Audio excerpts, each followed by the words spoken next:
Aloha, you beautiful mother fathers. Welcome in another episode of the Side Hustle Podcast. Of course, it is the wrestling podcast local here to the city of Cleveland. And, of course, you can catch us all over the place. YouTube, Spotify, the audio version, of course, iHeartRadio app on Spotify as well. And then also, of course, all the different clips, videos, TikTok, Instagram. We still do some shit on Facebook. I don't know. Kyle Cornell, Double A Anthony Alfred with you. I love you, Solo!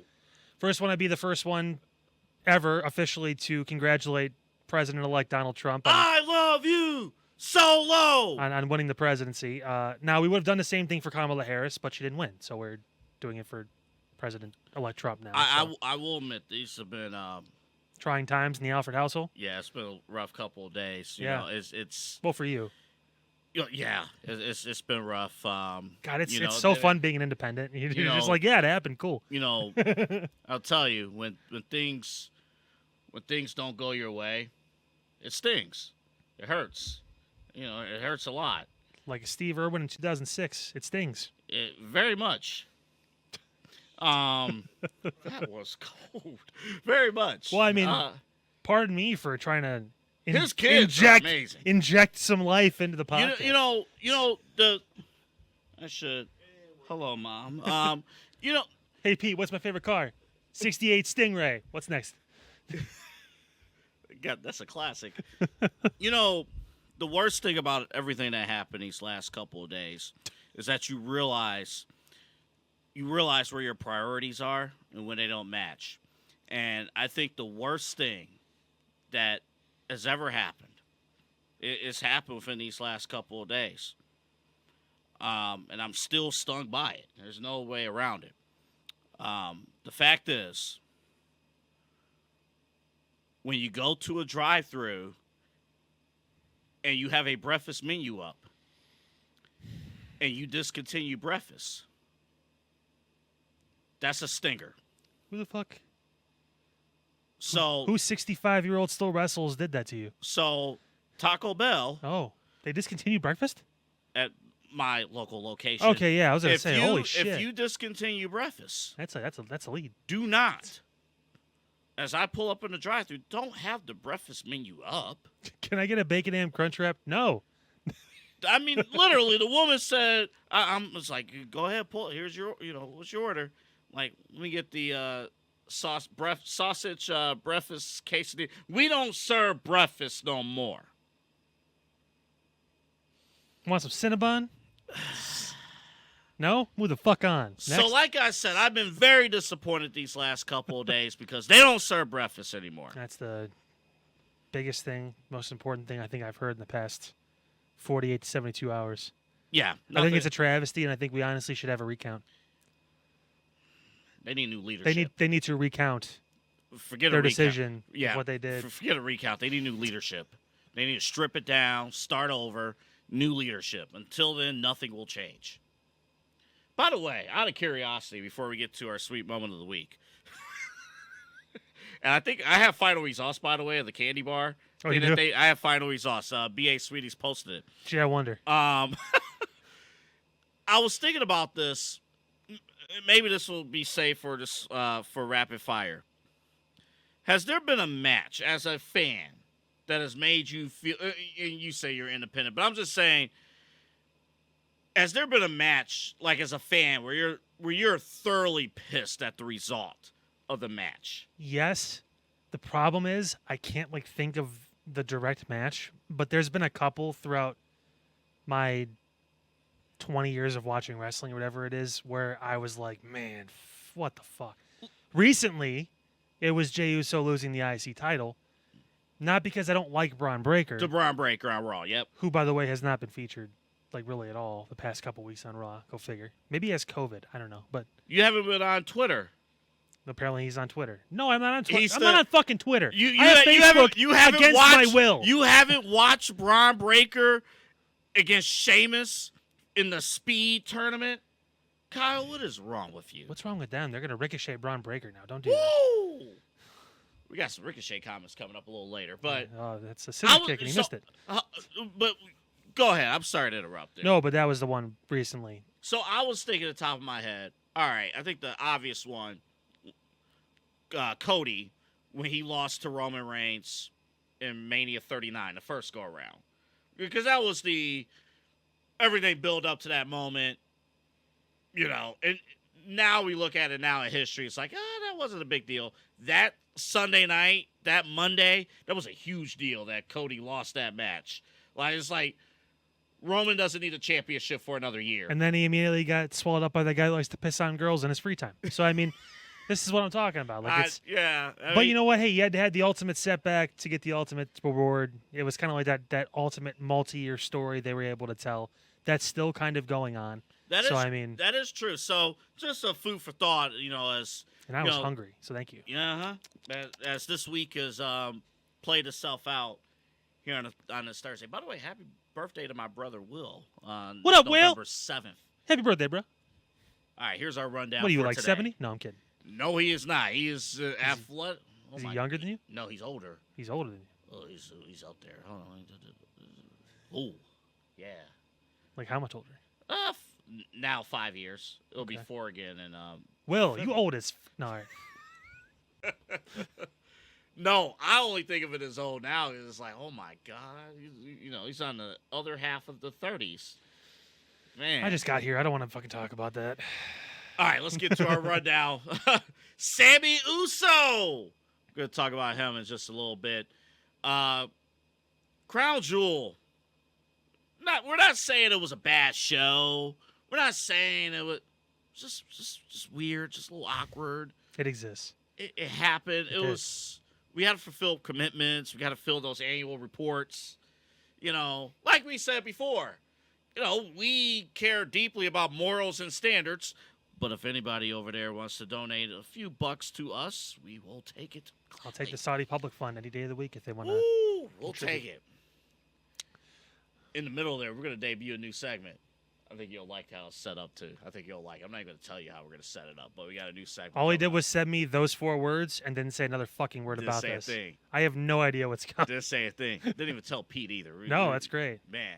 Maybe you should probably tell the producer so he knows where to go with the camera and everything, too. Man. God, look at me acting like talent. What's that? I think he... What a diva. I'll tell you what what. are you doing? No, they're called superstars. No, I would...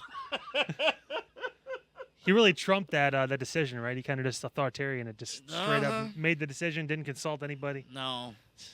I'm doing what's best for the podcast. It's going to be so good. Can't wait to see the segment.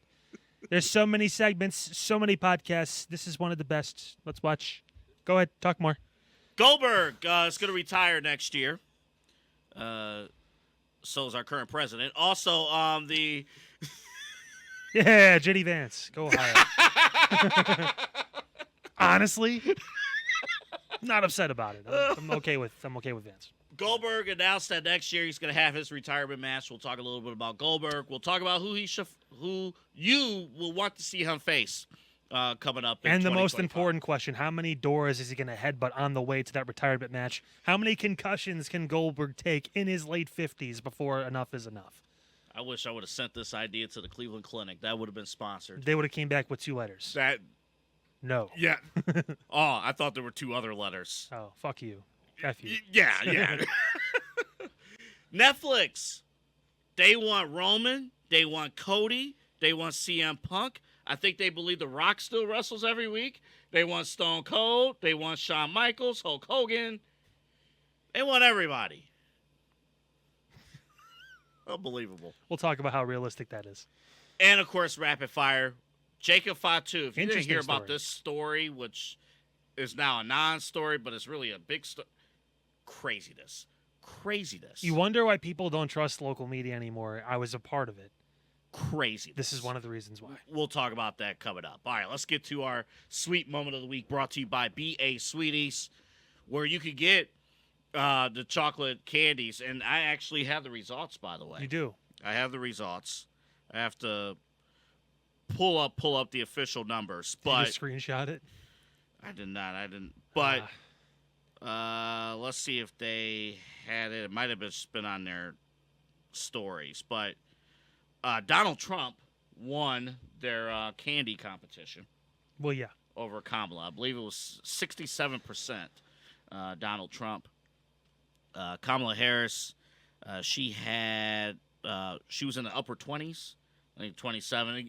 They had it up on their story earlier. Peter Pez pulling a good number for the independents. Yeah, the third party, it's something. Pete, we do have a Kamala chocolate bar in here somewhere. You want to get that for me, please? Just want to show you how it looks. It's actually, all kidding aside, it's actually we don't want to get like NBC in trouble. We have to have equal time for the candidates, all right? I know the race is over, but still. That is. Well, we go get some equal time here. Thank you, Pete. Oh, okay. Well, we're gonna. Well, we're not gonna give the winner equal time. Oh no. So here again are the. He already won. It's over. Yeah, I was gonna say we don't have to fulfill equal time anymore. They already won. So here's Kamala, and also this is "Don't Call Me Peter Pan." Peter Pez, bro. Peter Pez. For Prez. Can I see the Kamala bar? I don't want that. I mean, you can eat that. So this is interesting. This podcast is for winners. I was gonna eat that. Can I see that?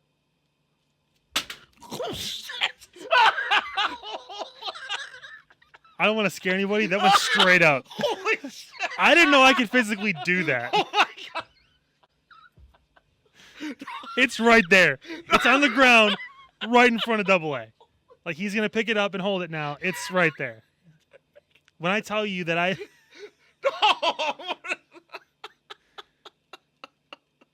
There it goes.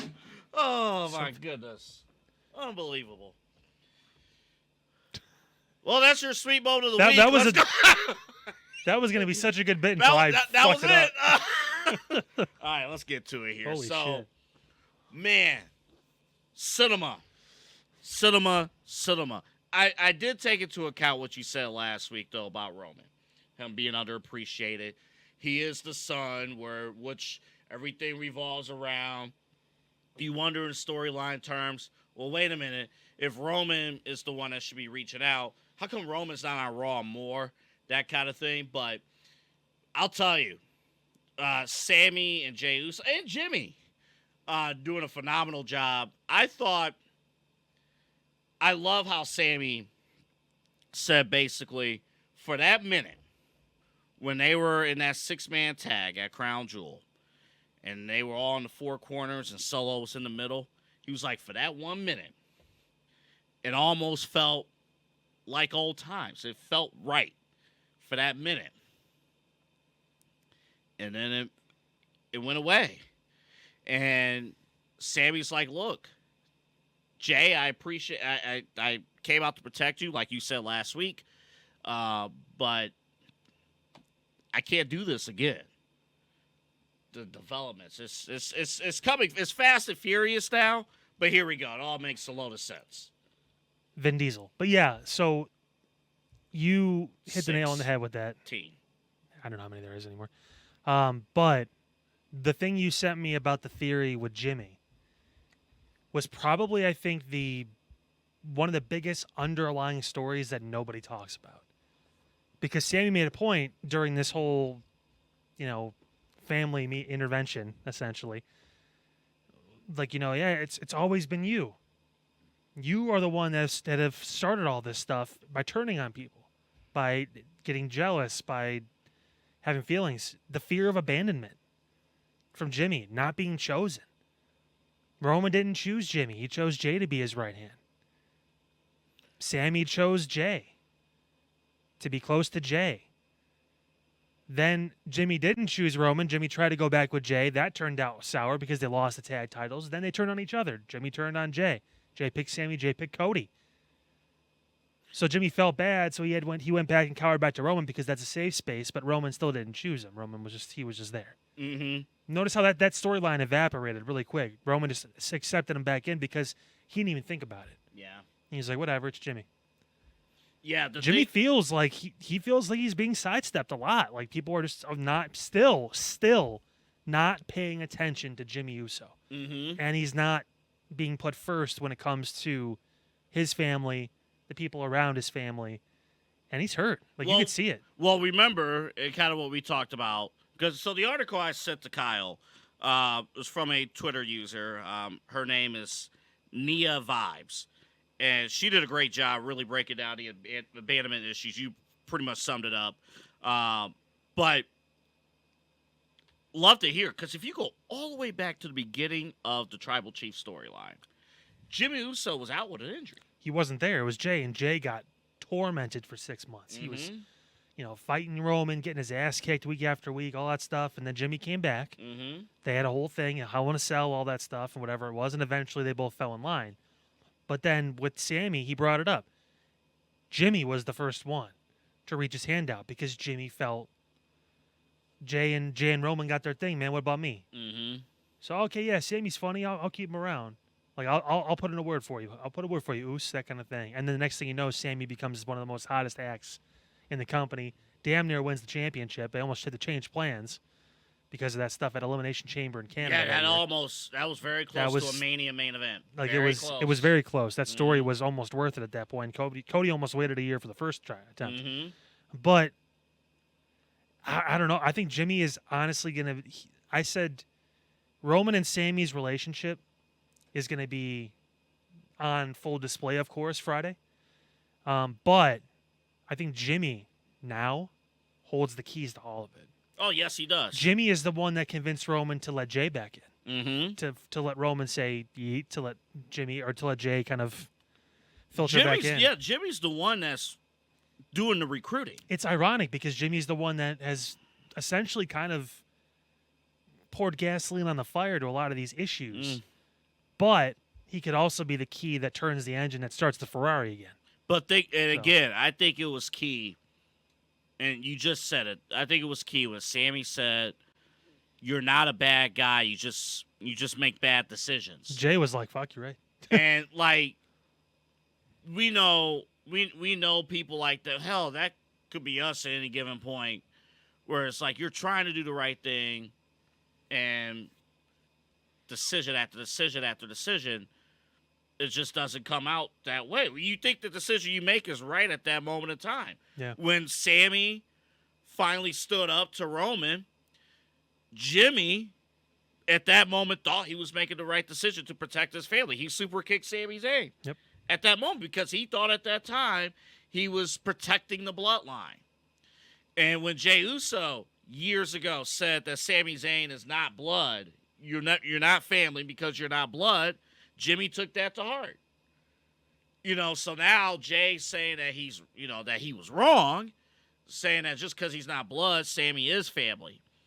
And then just the reaction. And it is cool, too, that I have a feeling if Vince McMahon was running this, Jey Uso would have lost his music.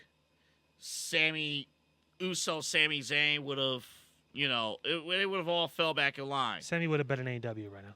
He probably would have been in AEW. He would have been resigned. But I loved how at Crown Jewel, Jey Uso still came out by himself through the audience. It through shows. the crowd. It shows A, respect from Roman, and B, that Jay's right now, and it shows not only obviously in the crowd interaction, but in the merchandise sales.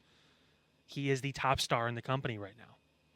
And he's still his own man. Sorry, Cody. Sorry, Roman. Sorry, John Cena. Sorry, Stone Cold. Right now, Jey Uso is the biggest star in WWE. Box office. And again, you could make a case that Jey Uso, I'll say it, this is a huge take that I haven't backed up by facts or whatever. Jey Uso might be the biggest success story in WWE, probably at least the last 10 years. And he's been in the company for as long as you've said. But it took all this. And again, Roman's a big part of that too. Being a part of that group, obviously getting elevated. But I mean, he's doing an unbelievable job. It's to the point now where the fans were like upset in Saudi Arabia that he didn't like do the when he came out for Raw. I mean, like, which by the way, we did call that Raw was in Riyadh, so Raw in Riyadh. But yeah, I mean, I don't know. I think this is the story that is giving me deja vu, but in a good way. So I'm excited. They're all grown up. You know, they're all. You were just little kids, and now you're all grown up. These little children that was getting bossed around. I remember yesterday when you were just a toddler, and now you're getting married and fucking bitches. We get money. Get money and slap a hoe. Go to BA Sweeties. Yeah, go there. Don't slap a hoe at BA Sweeties. Please don't do that. No. Go to BA Sweeties. Get some candy. And when you get that candy, please don't throw it in the ceiling. No, because you may lose it because it's a warehouse. So if you're gonna lose it. You're gonna need a cherry. You're gonna need a cherry picker if you throw that shit in the ceiling up there. So don't do that. Throw it in your mouth. Put it in your gullet. All right. Lots of choices as we head into the holiday season. In fact, we're in it now. You know the election has passed now. Now it's the holiday season. You know. I have a question for you, by the way, about Go that ahead. too. I don't know if I asked you this already, but so what pisses you off more? Driving around now and still seeing Halloween decorations up, or already seeing Christmas decorations up outside? Christmas. Really? Yeah. But November 1st, as soon as I'm it's- driving around outside, I'm like, man, get the shit down. Because well, I understand the Halloween thing, but I think eventually people take it down. It's just like, do we really need to hear Mariah Carey on November 7th? Apparently. Like, and here's the other thing you don't realize, too. There aren't that many original Christmas songs in existence. Well, they are. They were all just made a long time ago, and then everyone just redid them. Yeah, there are 3 million covers, but there's probably only in existence 20 original Christmas songs. Maybe we have to do a Christmas song. So when like Magic 105.7 or whoever, Star 102, when they flip to Christmas, 106.5. yeah, when they flip to Christmas, they're out of songs after day 2. So I really can't stay. Maybe it's rape. It's cold outside. It's not. It's like 65. It's crazy. It was 65 and sunny. Can't wait for the polls to shift, and we're the new Miami. It's going to be fantastic. Everyone wants to go to Cleveland. Everybody wants to go to Cleveland and get some candy from BA Sweeties. It'd be great if that actually, Get some candy bars with your favorite presidential candidates, whether they won or lost or contested. Go snack on some BA Sweeties. Tom's will be like, listen, you guys are doing a great job, but can you please stop singing our fucking heads on your show? And watch this commercial as they fly and fly into the largest candy store in North America.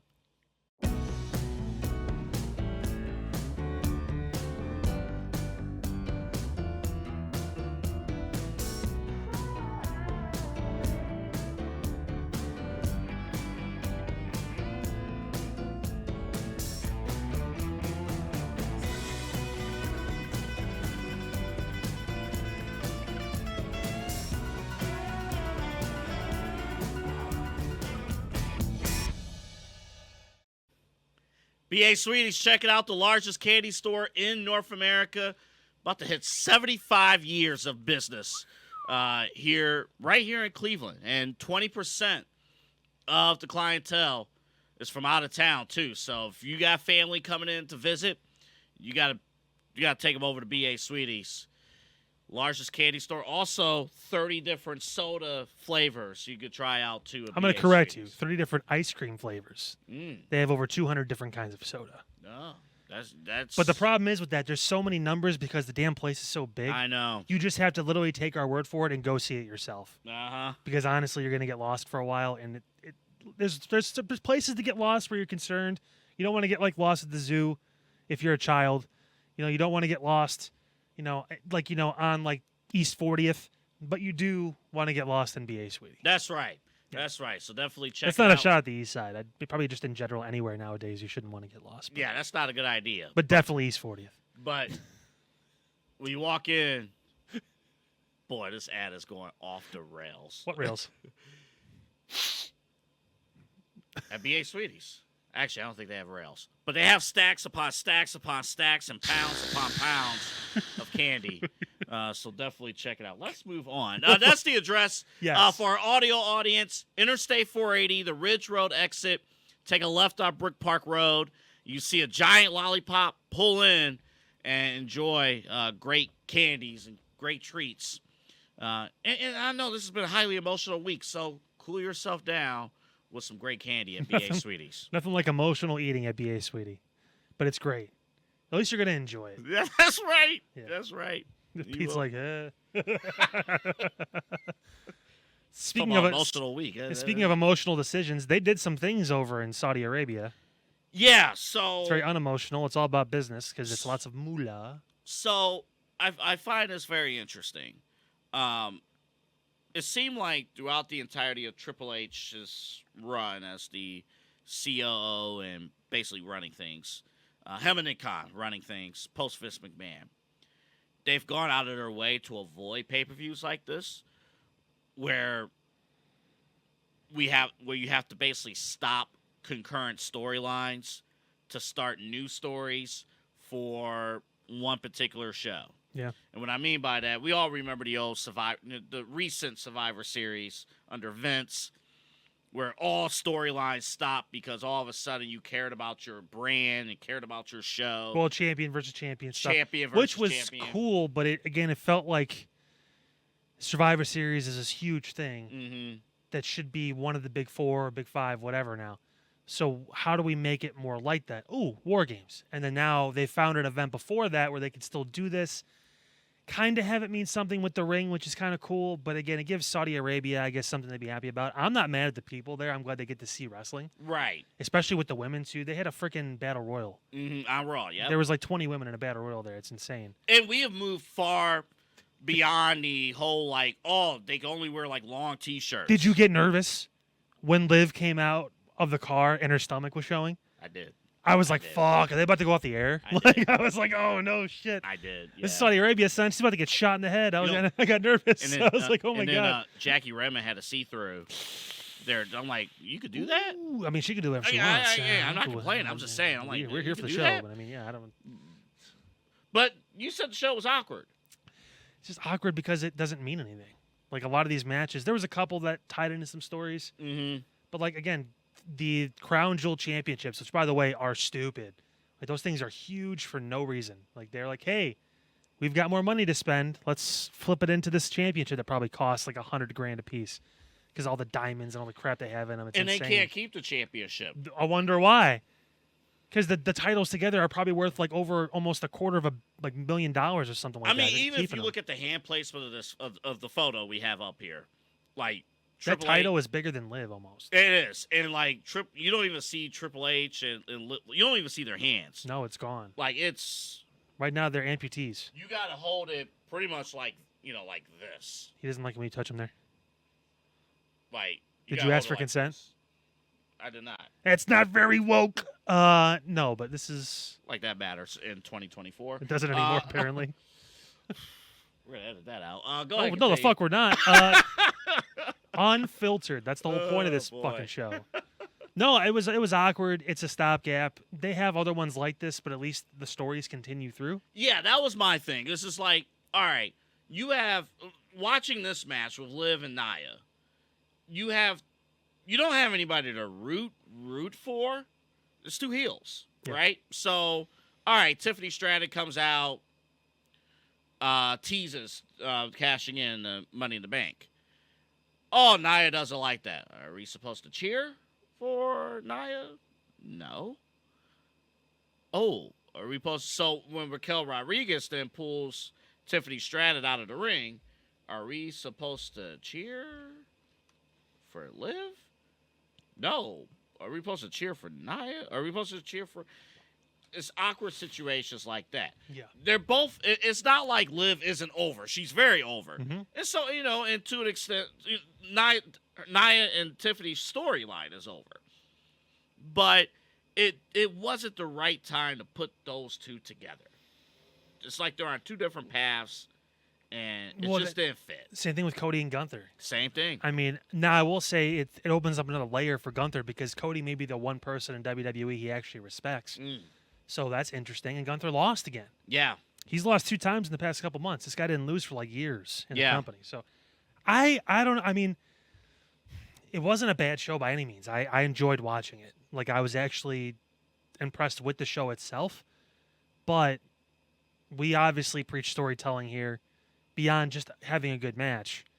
And it's just one of those things where if you're going to have these, it's going to be tough when it comes to overall continuity, besides the bloodline stuff. Overall continuity of the actual full-on show with the stories inside of it. What did you think about Bloodline opening the show? Good. Because you knew you had these things you had to fucking close the show with. Mm-hmm. So, I mean, it made sense to, if you're not going to be the last match, you better be the first. And then, of course, Solo pinning Roman Reigns. That happened. Which, by the way... Clean! 2 straight years, Solo has pinned, WWE's, biggest star. He's pinned a lot of them. I think he pinned Randy at one point. He pinned John multiple times. He beat Roman. Mm-hmm.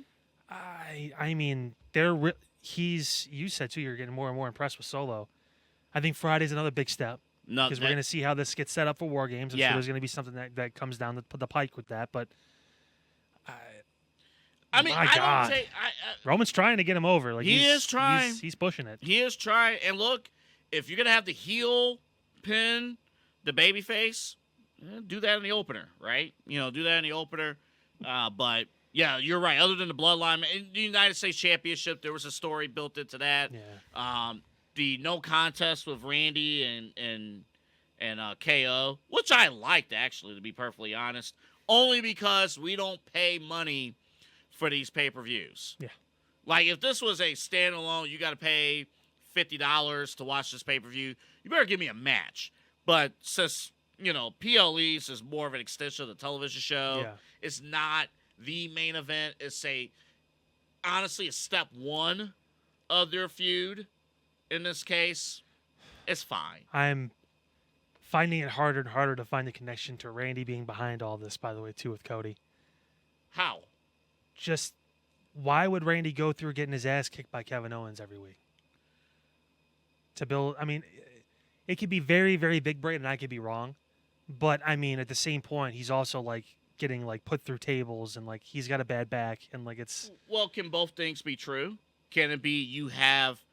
all of a sudden you got to deal with a personal issue with KO, but also you're eyeing the WWE Championship. He has been.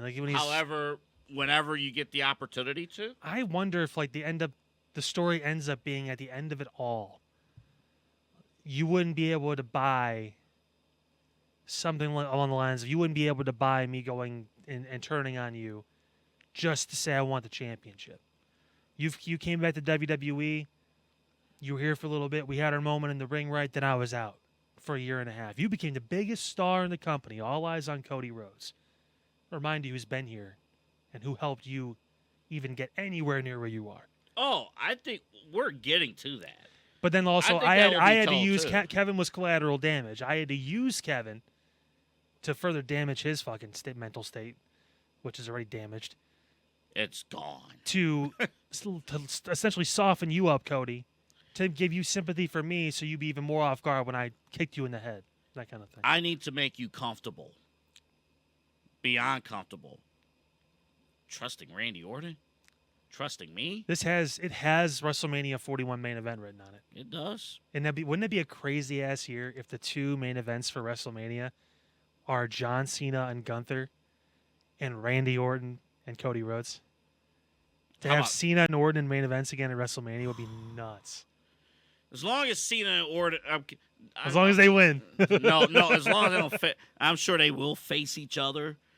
Maybe... That'd be the next Crown Jewel match. Keep it there. Oh, shit. Keep it there. Did we just speak that into existence? We kind of did. Keep it there. Oh, fuck. All right. Who's going to get the ring this time? Man, the amount of Cena Orton matches. By the way, I also love, too, when Orton... was talking with Triple H.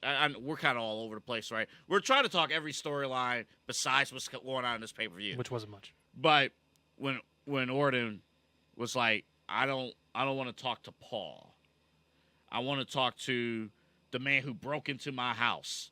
I want to talk. I love that the callbacks. I want to talk to the man who Jacob Fatu'd into my house. I love armed robbery. All right, let's move on. He had a sledgehammer.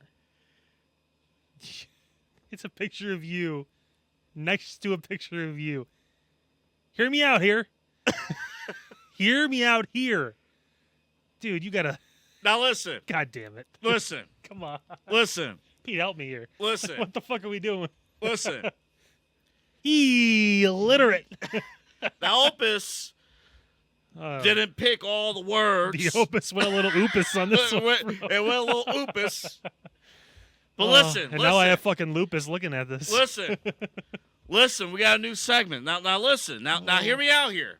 Now hear me out. Hear me out here. Now hear me out here. Hear me out here. Here. Huh? I know who should win the Royal Rumble next year. Or come February 1st, 2025. Before you give this, what I can assume is going to be a stupid-ass take, can you, explain what this segment is? Okay, so I'll be honest. Is it just going to be you, or do you want me to do this too? You can do this too, but I might keep this mean. Okay. Even when you do it, I'm going to keep this mean. That's it. That should be the cover picture of it when we post it on YouTube in a separate segment. Hear me out here. We're going to spell it like that too. So when we talked about Deshaun Watson a few weeks ago. If you say Deshaun Watson should win the Royal Rumble, I'm walking off this podcast. We will go home now. It's already late. We will go the fuck home. So I went back to the Opus clip that you edited and put together. And at the beginning, I said, hear me out now. I think sometimes when people on social media, they look at somebody like, well, oh, wait a minute, maybe you take a second look. Maybe you're like, I don't know, maybe. Just hear me out here for a few seconds. Give me 30 seconds to explain. So that's the segment. Okay. I thought you were about to actually start. I was like, what? No. So. Please don't tell me you're picking Deshaun Watson to win the Royal Rumble. I am not picking Deshaun Watson to win the Royal Rumble. Thank God. Or anything. Thank you. Dom Mysterio should win the Rumble. Now, hear me out. Now, first of all, this entire story of, we got these world-class athletes competing in the main event, to win the world title. Oh, and Dom Mysterio's in there too. Dom has a built-in story. I'm trying to prove that I am world championship caliber. And who, honestly, in WWE at this moment right now understands psychology, understands, mannerisms and everything more right now than Dom Mysterio? Who would... He's going to go from Rhea Ripley to Liv Morgan. Yes. To Tiffany Stratton. Yes. And he has a wife at home. Listen. She's like, hey. Listen. Players look at that. Okay, look at Liv too. But look at Dom. All right? Can you imagine if he wins the Royal Rumble, the world champions that are like, they're going to beg to face Dom Mysterio because they want a guaranteed W at Mania. Well, okay. They want a guaranteed W. So, give it to let it play out for a hot second. If it's, Cody and Gunther, right? As champions. Can you imagine Gunther right now? It's like, who are you? I'm going to tell you right now, if they do Gunther versus Dom Mysterio at WrestleMania and it's a comedy match, I don't think. Me personally, I don't think they. I think somebody else will win the world title by that point. I would hope it's maybe even like Cena would make sense. Yeah, right. That would be a good match. Maybe Cena at Elimination Chamber because it's going to be his last one. Right, and you have plenty of time to play it all out. Remember, you still got February, March. They're overseas the entire month of March, and then you got a few weeks before Mania.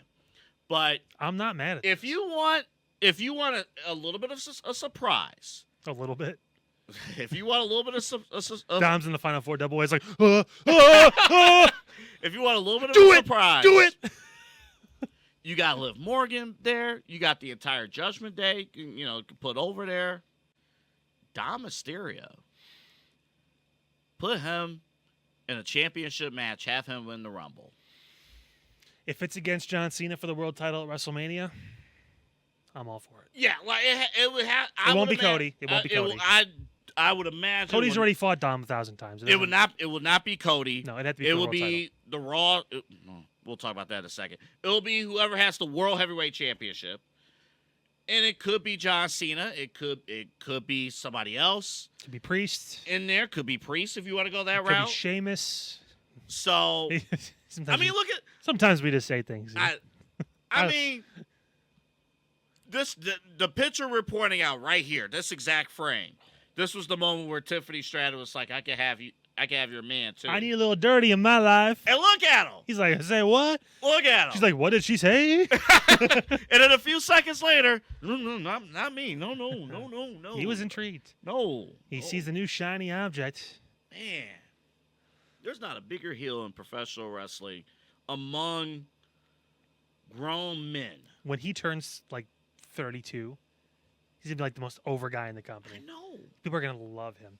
Yeah. Eventually, I told you. Eventually, one day he'll be bigger than his dad.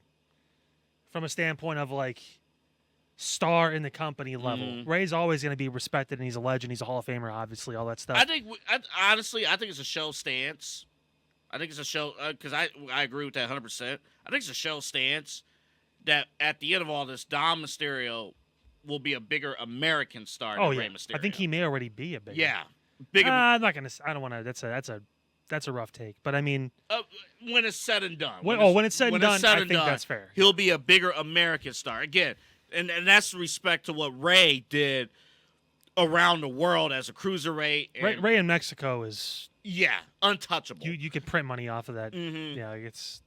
But then you got the Rey Mysterio angle, to Mania. Maybe I don't know if they're gonna give Rey another world title, but no, not the world title. But I'm talking about like, I'm proud of you, son. And then he slaps the shit out of him. So proud of you, Dom. Yeah. Damn. You gonna hate this guy going into Mania. Man. All right, coming up. Bill Goldberg is gonna retire in 2025. We'll talk a little bit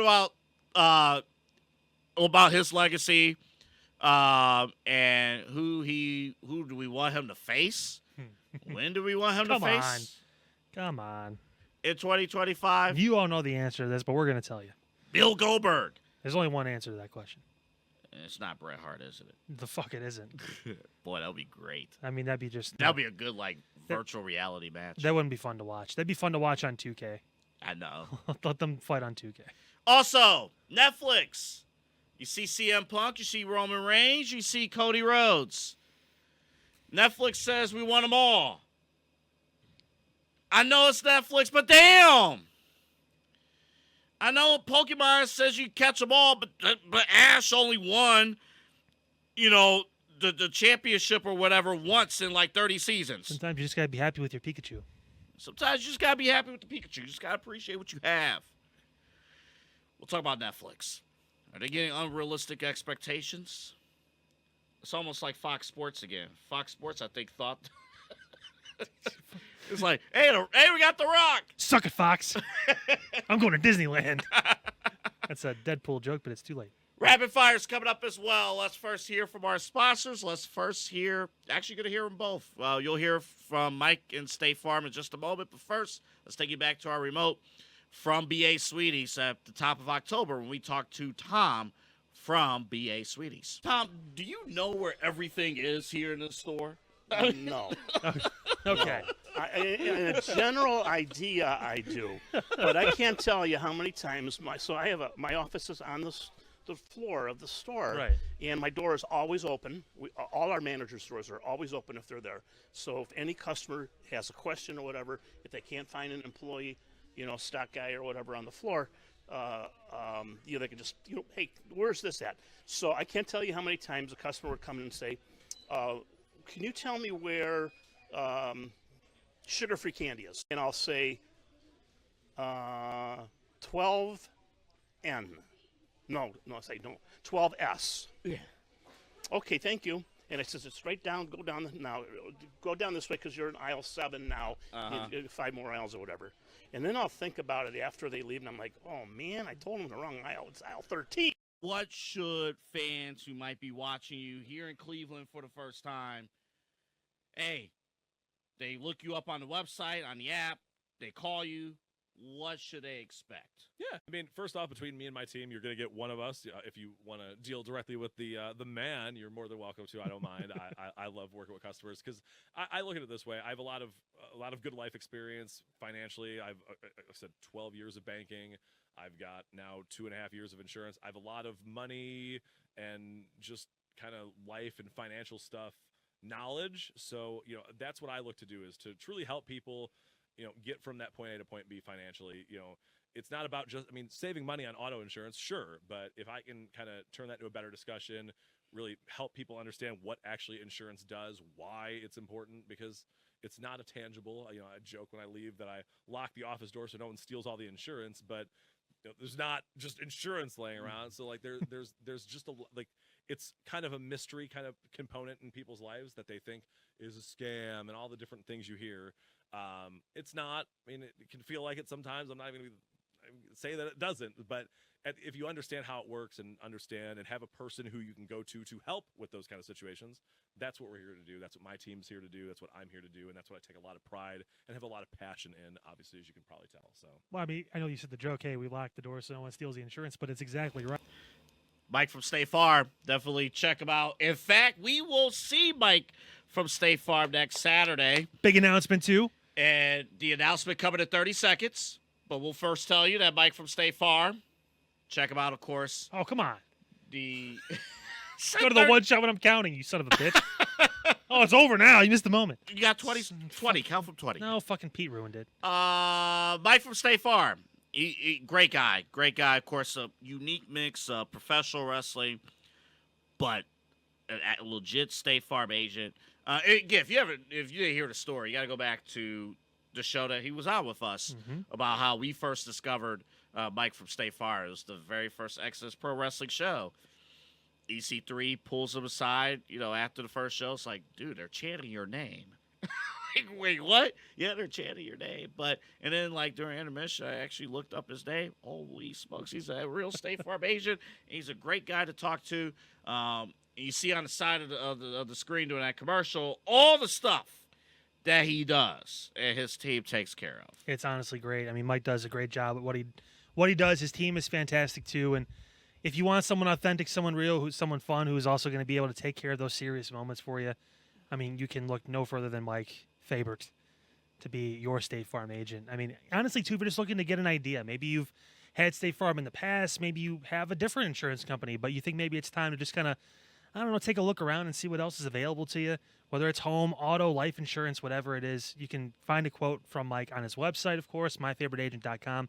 And the phone number, of course, is also posted there too. Double A's blocking some of it. But nevertheless, there it is, 216-932-6900. For our radio listeners as well, the audio listeners, make sure you guys give Mike a call. Or, again, go to the website, myfavoriteagent.com. You can also just do a quote physically on the website. If you're like me a little bit sometimes, and you get a little bit of social anxiety when it comes to talking and calling people. As I'm getting older, I'm becoming more of a pussy, so this is me. But nevertheless, that's a way to do it too, so that way you don't have to worry about talking to anybody, and you're still going to get the same kind of service. Mike's honestly great. It's fantastic. We talk to people all the time. I sound like Trump without the accent. I know it does a little bit. He's so good. He's one of the best. But it's amazing how many people don't like actually going in and talking to their insurance agent and stuff. For anything. Not even joking. I don't like when I order pizza, I do it online. When I order Chipotle, I have the app. So it's a way to circumnavigate that a little bit if you're a little anxious, especially when you're talking about something serious. Yeah. I can call for pizza because it's pizza. Yeah. Whatever. I can mess up. I can fumble on the phone. But when you're thinking about insurance, sometimes it can be overwhelming. Sometimes you just want to be able to do it all over the internet. Do it on your phone. Do it on your computer, laptop, tablet, whatever. That's why that option is there for you too. So you can take your time. You're not overwhelmed.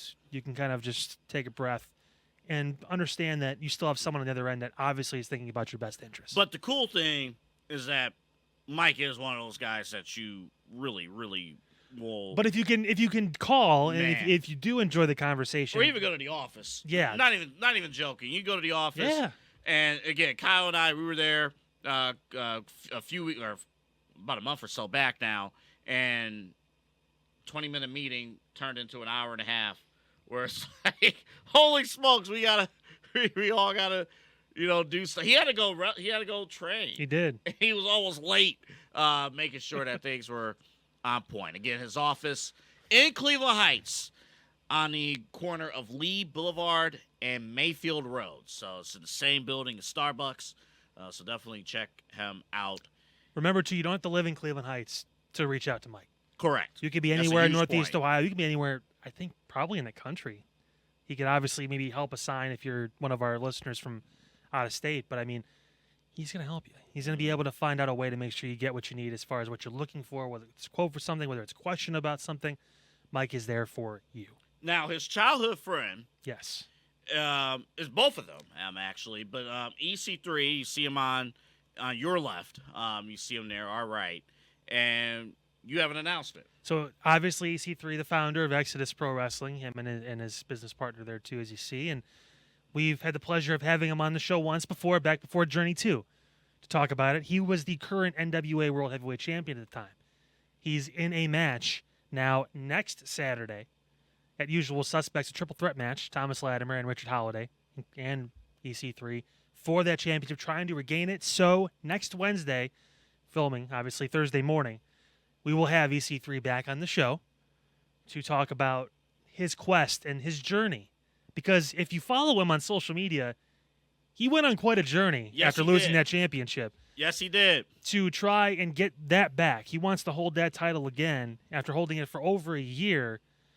We're going to talk to him about that. Also going to talk to him about the show, too. A lot of talent coming in for the first time in a while, some for the first time ever. So we're excited, obviously, for the show. We're going to be there, too, at the Waterloo, again, down over in the east side. But it's going to be a great show, great event. And EC3 going to be on this podcast again next week. Yeah, cannot wait. EC3, and we had Amanda Casey on the show last time, too. They were phenomenal. So definitely check it out. And yes, his legs are real. I feel bad because I had the back thing. I was hoping next time he was on the show, I was like bigger, and Well, I couldn't work out for a month. barring something, knock on wood, nothing happens, I will not wear a suit and tie this time. Thank you. I was trying to think about what to do, and I think Maybe for a bit I should, though. I'm kidding. I'm not doing it. No. As a bit, like, hey, every other show I dress up, whatever, and then anytime we have a, EC3 in the studio, even with this shirt, I just wear a tie. that's a good idea. Yeah. Honestly, I think you should go for it.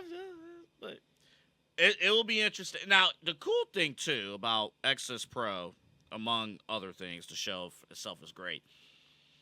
The NWA YouTube channel actually has streamed Journey 2. And they're going to stream this show as well. Yeah, so Pretty cool. That'll be cool. And, Lots of eyes. and I know I'm gonna go back and rewatch Journey 2 just to, like, all right, they were on back in August, took a few months, and now they're back on again. So it'd be great to rewatch that show again. And we saw some great action, of course, in that show. Man, this is gonna be cool. 6:05. Yeah. Doors open at 5:05. 6:05 start time. So we asked EC3, it's like, the 6:05 start time. What's good about that? He's like, if you know, you know. So, good stuff. And Mike from State Farm. Open challenge. Open challenge. Is someone going to accept it? Are we going to see Mike come out at some point during the show? He's ready. Man. He's ready to go. Now the question is it going to happen? We're excited. All right, let's move on. That's going to be a great show. If you're here in the let me go back to that slide real quick. If you're here in the Cleveland area, if you've never been to Exodus Pro Wrestling, go. If you're a wrestling fan, go. If you have a family, go. If you want to be a good father, as EC3 said, you need to go. Tree Lawn Musical next Saturday, November 16th. Again, doors open at 5:05, 6:05 start time. Usual suspects from Exodus Pro Wrestling, an official NWA powered territory. That was the greatest Powers thing of he TV said show, but last yeah. time. He was like, you want to be a good father? You got- For once in your life, bring it. That was amazing. That was great. All right. Bill Goldberg is going to retire in 2025. He actually announced on ESPN, or SEC Network, actually, You did. that in 2025 he's going to wrestle his final match. Now, I have 2 questions. Number 1, if you don't wrestle for or if you don't work at your job for 6 years, can you come back one time just to retire? Retirement shift? Yeah. Yeah. Can you have a retirement shift? No. I haven't worked at Cedar Point since 2016. I'm technically retired from Cedar Point. Now, can I just go back for one shift next year and call that my retirement? That's legit. This is the most fucked up part. It's like I don't know, like Tom Brady retiring, stop playing football, and then 6 years later, I just want to come back for one game. Yeah. Just to come out, throw a few passes, and then I'm just gonna walk away. Tom Brady's at Fox Sports. He's doing America's Game of the Week. He's talking to his younger selves. Yeah. There's a kid involved at one point. It's like the different Tom Brady's. It's interesting. Tom Brady as a kid looked like a punk, but that's beside the point. I guess I should ask you this then. Never wanted to choke slam a child before, but I thought about that. When Stone Cold fought Kevin Owens in that WrestleMania a couple years ago, was that technically his retirement match? This is the only medium where this is accepted. Gotcha. Yeah. In literally probably anything. Yeah. Maybe acting. Robert De Niro retired from acting 6 years ago, but he's making a cameo in this movie because it's The Godfather Part 7. Right. This is the only kind of medium where you're ever going to see something like this happen. So it's okay. I don't know that many people were clamoring for this, but I think for Bill, bad taste in his mouth from the last few matches he's had. That means this match is gonna go over the top. It's not gonna be a 2-minute match. He's gonna give it because it's gonna be it. That means he's gonna train for 6 months for a 10-minute match. Right. So Bill's gonna be in crazy shape. He's gonna headbutt the door 10 times before he walks out. Be dizzy as shit because he's 58 years old, and then he's gonna fall over and probably concuss another person. But that's beside the point. Bret Hart's like fucking Bill Goldberg. Bill Goldberg. Say his full name. Bill Goldberg. I mean, I said I was sorry. What did you think of Bill Goldberg? Fuck Bill Goldberg. He's reckless. he doesn't understand psychology of wrestling. I told him one thing, and I told him not to hurt me, and he went out there and he hurt me. There's only one logical person for Bill to face. It's Bret Hart. No, it's not. I know it's not. Technically two. There's two. All right, Technically, there's two. Okay. But there's one obvious one because he already had an interaction with him, and that's Gunther. Now, if Gunther loses the world title before WrestleMania, that could be a WrestleMania match. Now, that should not be for the title because Bill, it's his retirement match. I will give you another name, all kidding aside. I could think of another person who has never wrestled before, who I would love to see him wrestle. But can this person still lead a match? Braun Breaker? No. I was thinking Braun Breaker, Nope. just period. Nope. I think that would be... I get it, but no. That would be... I don't think he wants to put someone over like that. I think someone has to already be established. Oh, did I have a name? I'll see if you're going to say the one I've thought of already. Tom Mysterio. No. Okay, go ahead. John Cena. Your criteria, though, is going to be the part where it's We never got Cena and Goldberg. I don't.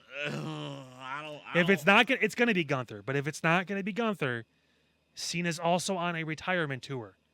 How cool would that be to retire someone on your fucking retirement tour? It would be. That's really, insane. It would be really cool. And also, Cena Goldberg will be a match that is box office. If Gunther's going to be world champ and be facing somebody at WrestleMania, and it's not Cena, it shouldn't be Gunther at that point either. So that's the match. That's the holy shit headline. Cena Goldberg, holy fuck. I love the names. I have a hard time believing that would be a great match in 2025. You're not. I hate to break this to you, buddy. You're not going to get a great match from that guy in 2025. Well, can you get... No. Can you get a... No. What are we expecting? A match to go longer than 5 minutes. And Cena has a simple moveset that's easy to do. That can rival Bill. They have intensity. John can carry it on the mic. it would make a lot of sense. John could be lost, right? He could go. He's going to enter the Royal Rumble for the last time. He's going to be in the Elimination Chamber. He could not. It could be kind of like the Undertaker story again, where he doesn't have a path to WrestleMania until Goldberg says, "I got a retirement match, John, and you're next." I think you do some shit like that. Do you believe this match happens at Mania? I think if you're going to do Cena Goldberg, it has to be at Mania. I don't think it will be at Mania. I don't. Where? That's two of the biggest stars ever. Let's It's got to be. Let's remember who Bill Goldberg is. What's Bill Goldberg? Who? Porky Pig made another cameo on the podcast. What's happening? I told you it's been a long week. Ah, shit. Man, it's been a contested week. That's all, folks. Somebody made a joke about the election. They said we took for the liberal fans. They're like, we took for granted the Obama elections because he used to have it wrapped up before the second game of the TNT doubleheader. Anywho, Bill Goldberg cares about two things more than anything. Obviously, he wants to have that great match in front of his son, right? The other thing, though, so that leads me to believe his final match, he wants a big payday. Saudi Arabia. Yeah. May. Yeah. It won't be in November. They won't wait that long. It'll be in May. Yep. And what's the May one? This year was King of the Ring. So it'll be King of the Ring again. Yeah. He won't be in that tournament, but it'll be a match. I mean, it'll be a match. If it's not WrestleMania, it won't be a tournament. Yeah. If it's not WrestleMania, it will be Saudi Arabia. I think if they went with Goldberg, they get huge paydays for WrestleMania too, though. It's well, the they biggest show of the do, year. but it's the highest selling show of the year. But this is Saudi money. He wants Saudi money. It's all guaranteed money regardless. Well, it's. They don't get. Honestly, I should probably do a little more research on this, but I don't think they get paid per show anymore. WWE gets paid, but these superstars all have guaranteed contracts. Well, so you don't have a. You have a lower. You have like what you make if you're injured, but like he's not going to be. It's one match. So he'll make his full whatever it is for the contract. If it's what I think it is, I know in the past it was the gate. The gate. It's not anymore. When it was strictly pay-per-view and when it was transitioning to the WWE Network. Yeah. I believe now with PLEs, I can give you a Dave Meltzer response, and we'll end up at the Tokyo Dome. I don't have a passport, so we're fucked. I believe it's like tiered. I don't know. Maybe again, that's never been released, but who knows? But I think Goldberg. I think it will happen at that pay-per-view. Plus, it gives, they require a marquee match, like a WrestleMania quality marquee match, and Goldberg's retirement match will fit there. And if you want to run it against John Cena, run it against a big name, you could do that there. I think he almost, and as much as Braun Breaker makes sense from a standpoint of, put the kid over, and they have the same finishing move and all that stuff. A little too complex for Bill, I think. It would be high intensity as opposed to a John Cena match, which would just be fun to see because it's two where it's slower pace, but it's a main event pace. Yeah. Slow. Overall, Goldberg's career. Speaking of complex, yeah, because WCW, he did the job that he was called to do. Eric Bischoff needed a shot in the arm in that WCW Monday Night Wars rivalry. Goldberg was the only homegrown star.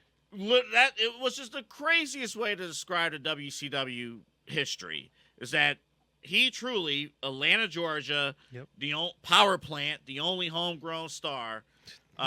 Those 5 minutes he spent in the power plant were great. Man. And then, in-ring wise, he doesn't have the respect per se, but box office, talking about, him selling out the Georgia Dome against Hogan on 6 days' notice. The last time Nitro beat Monday Night Raw, by the way, in '98. Craziness. And I think he gets a bad rep for his first WWE run. Because he waited. And It was the Triple H feud for the world title, and then they forced him to wrestle a WWE style. Then you kind of realize he wasn't never really properly trained to wrestle. He was really a special attraction. But you're talking about probably, I would say, one of the greatest special attraction wrestlers in modern history and professional wrestler. He was a draw. Go Bill Goldberg. He's a draw. Still change his name. He will still do it. Yeah. We got to say something about Netflix. We are all excited to pay $20 a month to see Monday Night Raw. I bought starting in Netflix now, January. to make sure I could. Well, my son watches Netflix too, but two birds with one stone. Yeah. In fact, you need Netflix. If you want to see Mike Tyson box, you need to order Netflix now because his fight with Jake Paul is next Saturday. Or, excuse me, next Friday. Yeah, it's going to be a crazy weekend next weekend. Yeah, next Friday. It's going to be huge. Of course, with usual suspects. Huge Chiefs-Bills match. Well, I don't know. That's very random, but big match up there. And then, of course, come January, Netflix it'll be here before you know it. January 6th. It'll be that's the date that it debuts. I know. January 6th. Not that date means anything this particular week.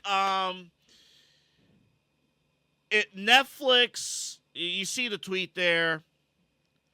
They hope to get CM Punk, Roman Reigns, and Cody Rhodes. Mm-hmm. Now, you can hope all day. I can hope that Patrick Mahomes and all the top football players in the NFL could be on my football team. Or anybody could be on my football team. But, you do have another partner in there, too. I just hope, because this happened with Fox. Fox saw the first week of ratings where they stuffed the entire show. Hey, we're putting The Rock in the same segment as Becky Lynch back in 2019, and we're doing this, we're doing that. And they saw the first rating, and that first rating was amazing. So is The Rock going to be back next week? No. No. He'll be back in 4 years. Yeah. Right in time for you guys to finish your contract. He bookended it. Smart. Yeah, they'll get Punk. The thing about Netflix is too,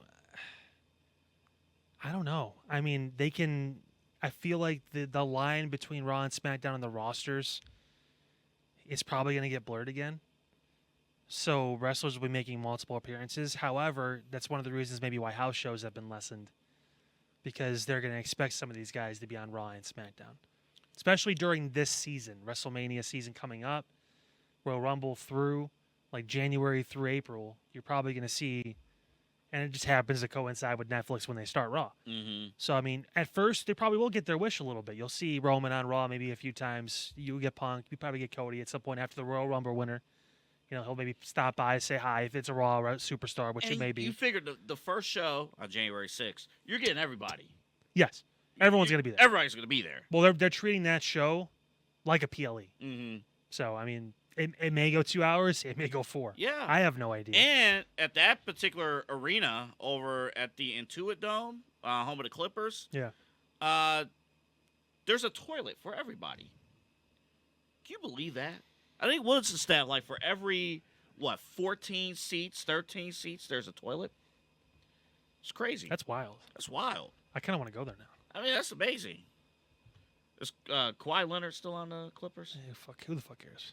I mean, that's where he's going. Never mind. He collects a paycheck in the greater Los Angeles area. I agree with Stephen A. Smith. He is the worst superstar in the history of sports. Why is he only playing his contract year? He's hurt the other 3. I know, that's true. That is true. He played 50 games in the last 3 seasons. I know. Look, I know this. Facts. I know this deal is very, very important for not only Netflix, but obviously WWE. This is global. I'm not going to say Netflix needs to temper their expectations. You shoot high, right? You're the new partner. You're the partner that WWE wanted this entire time. But it gets a little tricky. It gets a little tricky. If you're expecting all 3 of those superstars, on your show for the entire year, I'll just say this. Expect the brand split to end if you want all three. I do, in the tweet, though, it does say we're hopeful to have all three of those guys. I think there's realistic expectations of like, hey, probably not going to get all these guys consistently on the show, but we'd like to have them on every once in a while. I mean, and there's for sure at least one of those three in Punk who probably will be either the champion at some point on the show or will be heavily featured once he decides to come back from his Hell in a Cell match, which may not be till January. Who knows? I take that back. Probably December 14th for Saturday night's main event. But all of those top three names, who do you think is Netflix #1 pick?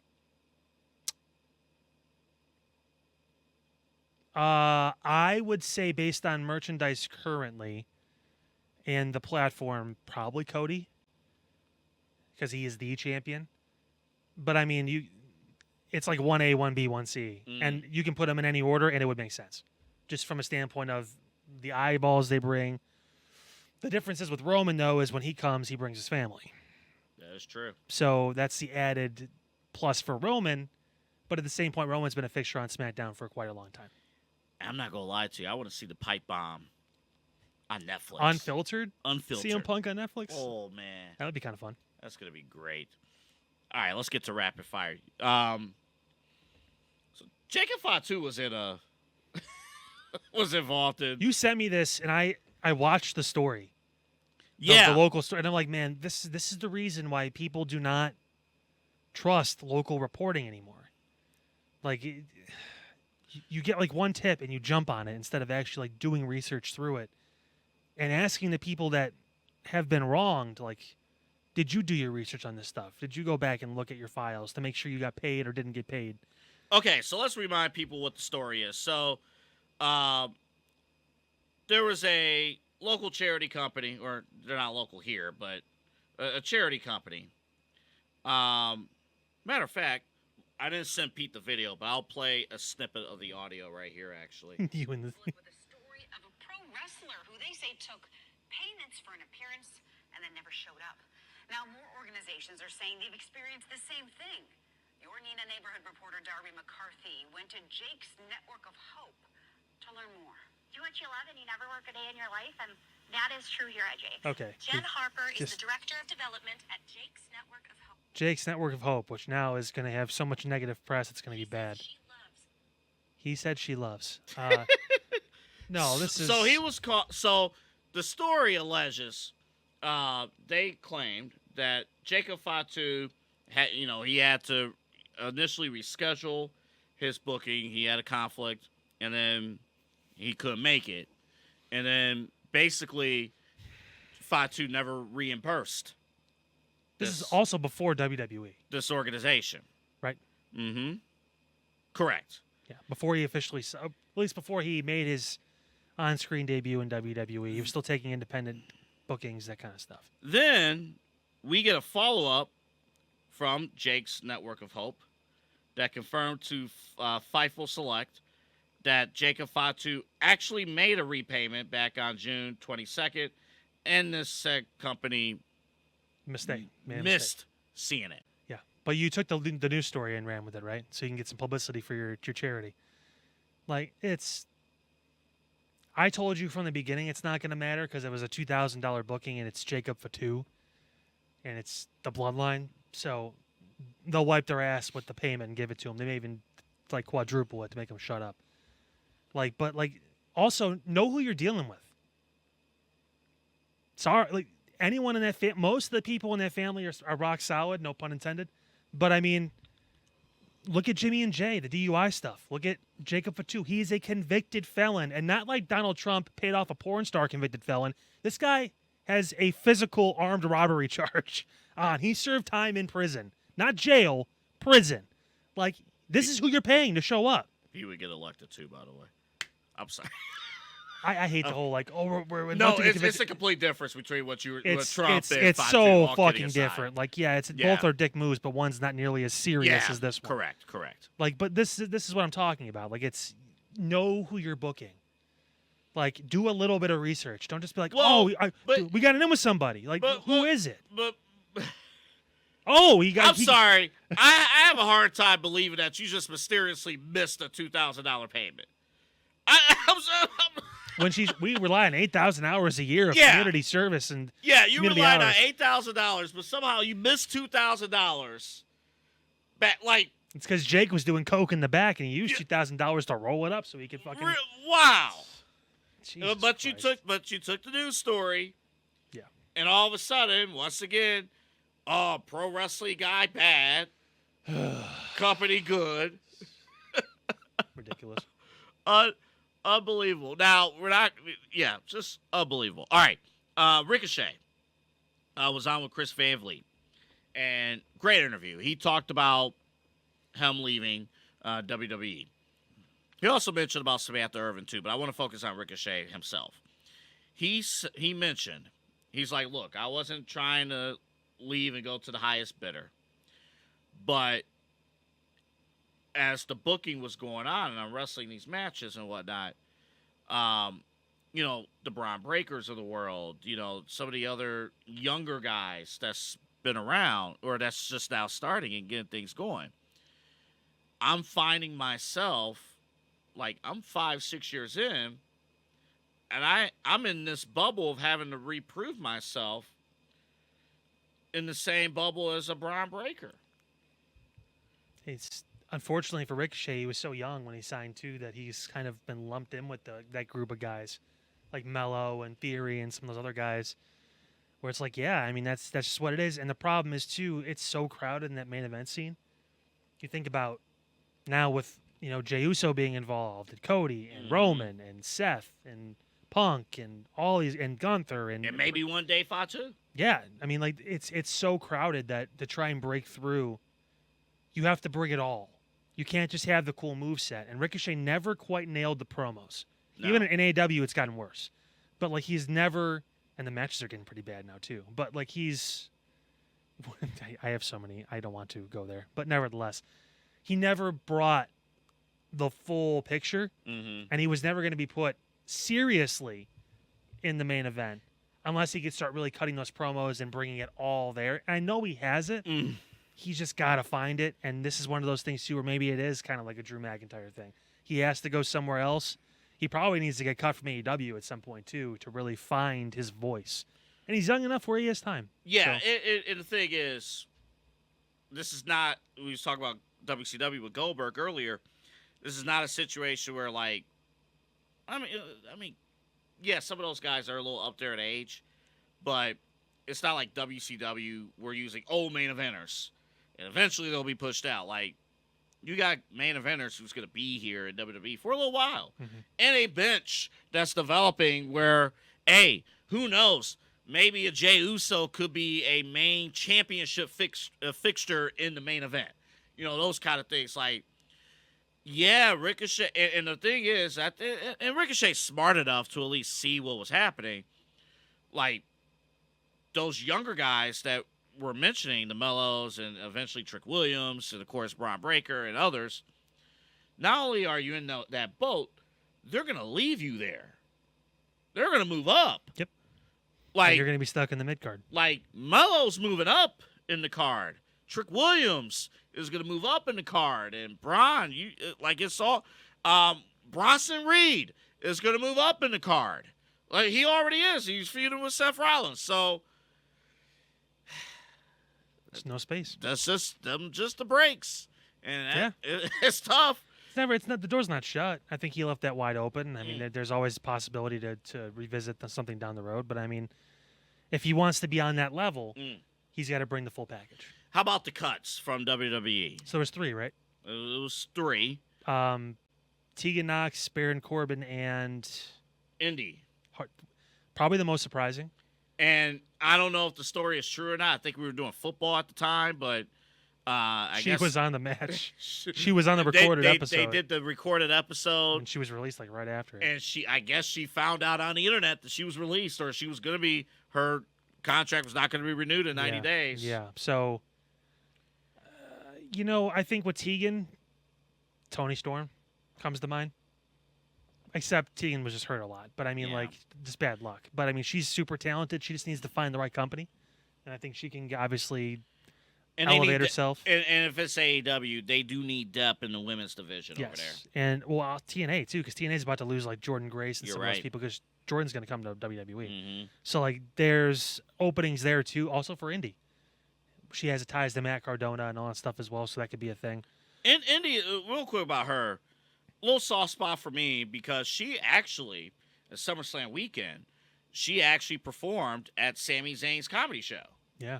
And she actually rapped, the entirety of John Cena's theme song. Oh boy. Which I'm like, I know it's a little corny, that kind of thing, but it wasn't advertised. It was really cool. Her appearance there. She was the best friend on television to Candice LeRae. Yep. It's just it never. The way never happened. They abandoned that. Mm-hmm. Kind of put Theory with Waller, then Johnny and Tommaso Ciampa did their thing, and they kind of just stopped doing the way thing. But and the problem, even with the women, especially with the women, we're both seeing it. You see it, how loaded the NXT women's division is right you need now. to make space. Like it is Because it is loaded. Double A, there's at least probably 10 women on that roster that could go and conceivably win the world championship within a year. Mm-hmm. Like, they're all that good. Yeah. Like, NXT is stupid fucking loaded with women's talent right now. To where the point where, yeah, there's going to be some girls in the main roster that should be nervous. Yeah. Because it's about to get really competitive, and that's also for people coming back from injury like Charlotte Flair. There's a reason why Becky Lynch hasn't come back yet. And obviously to be a mom, but also she kind of sees this too, like, how much longer am I going to have where I'm in the got- spot I think I need to be in? you Like, got to be able to hang too, and where it gets tricky too, until oh, yeah, man. That's true. man, if Booker T doesn't go with Trick to I swear to God. And our new SmackDown commentator, Booker T, shucky ducky quack quack. crack crack.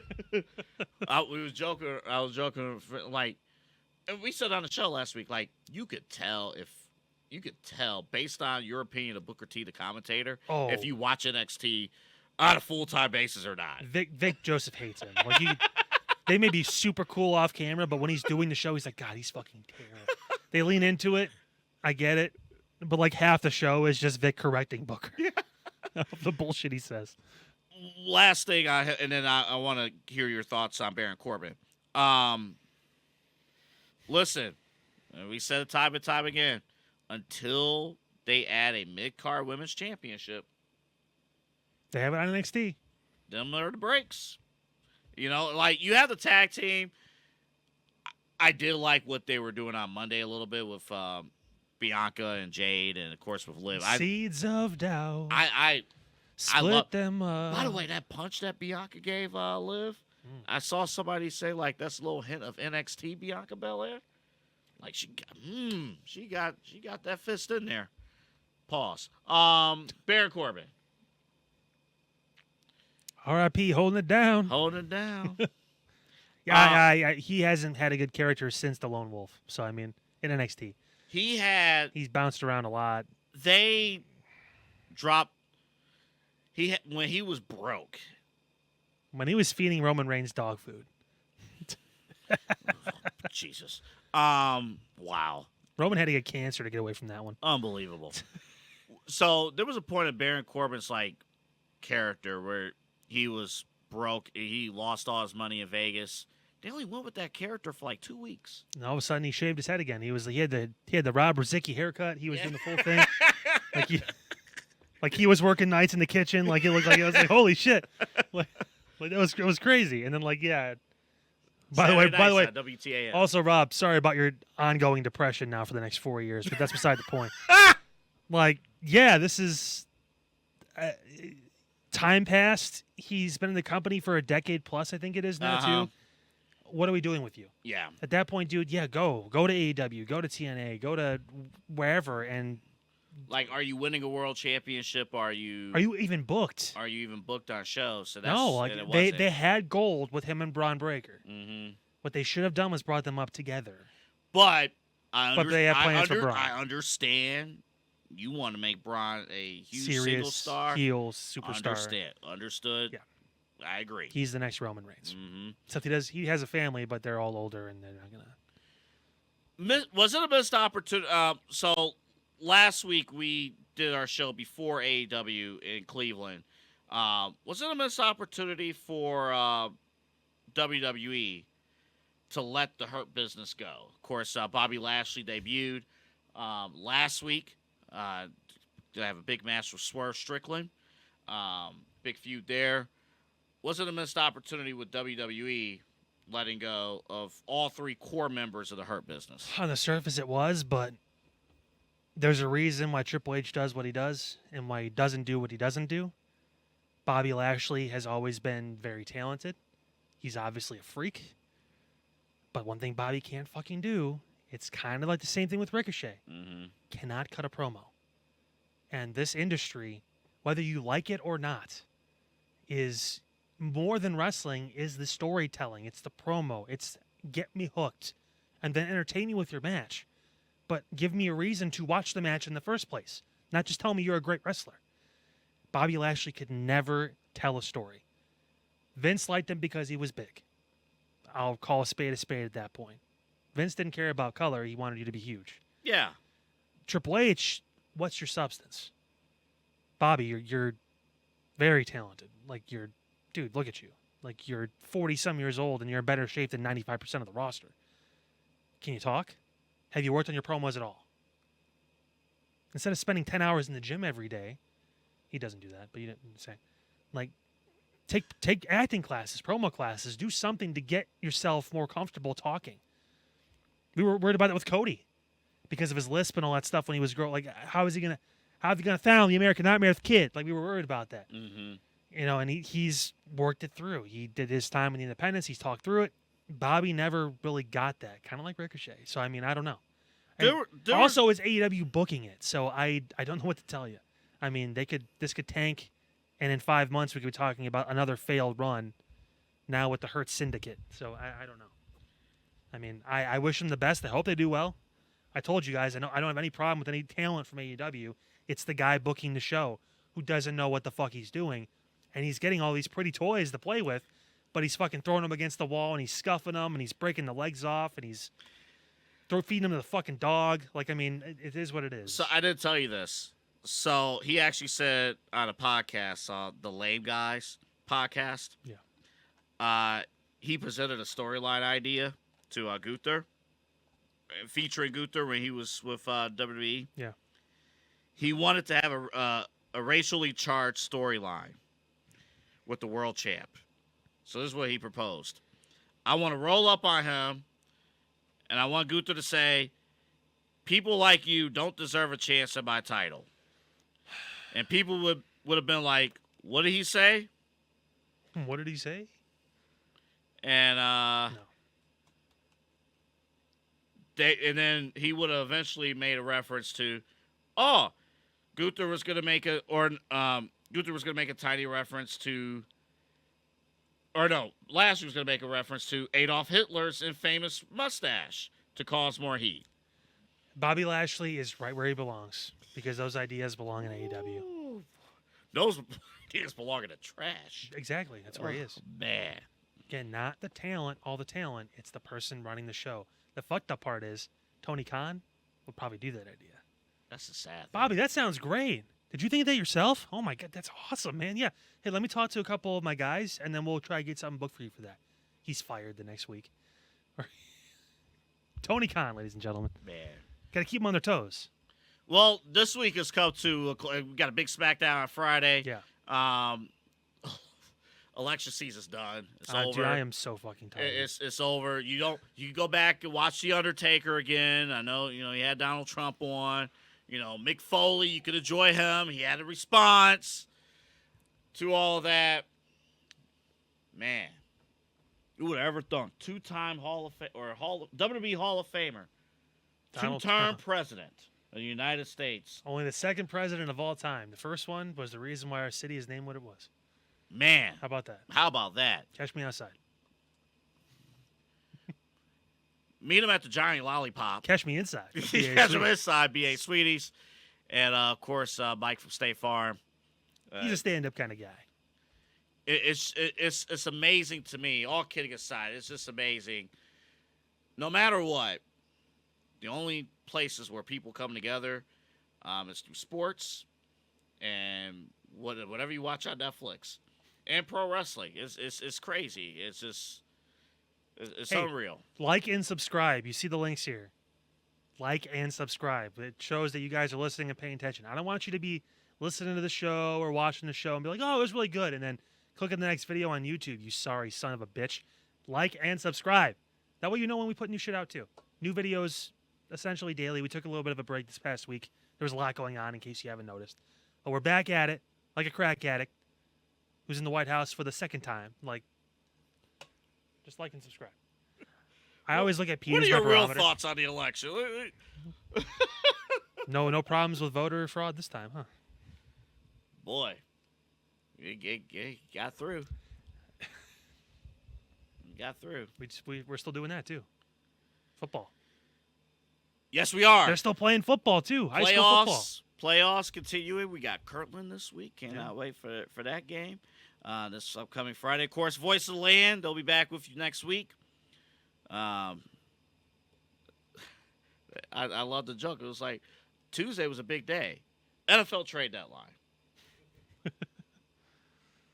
4 o'clock. You know, also, actually, Tuesday was a big sports day because you had the college football playoff rankings. First ones. Very first ones. It's crazy. It's like, oh, Ohio State, number 2 ranked team in the country. Actually, They're fifth. they're placed 5th. Because they're not a conference champion.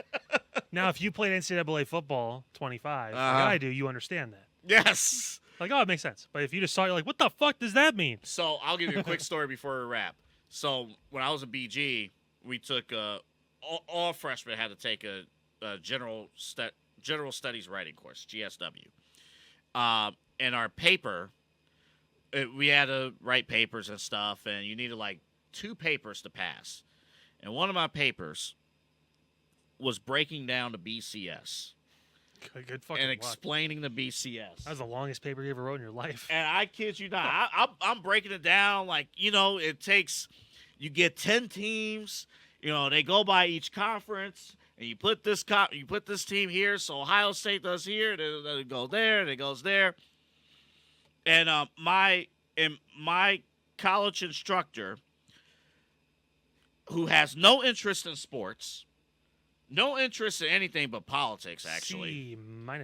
She looked at this and she was like, Wow. you follow this shit? Oh, my God. And with that, have a good night. Redemption.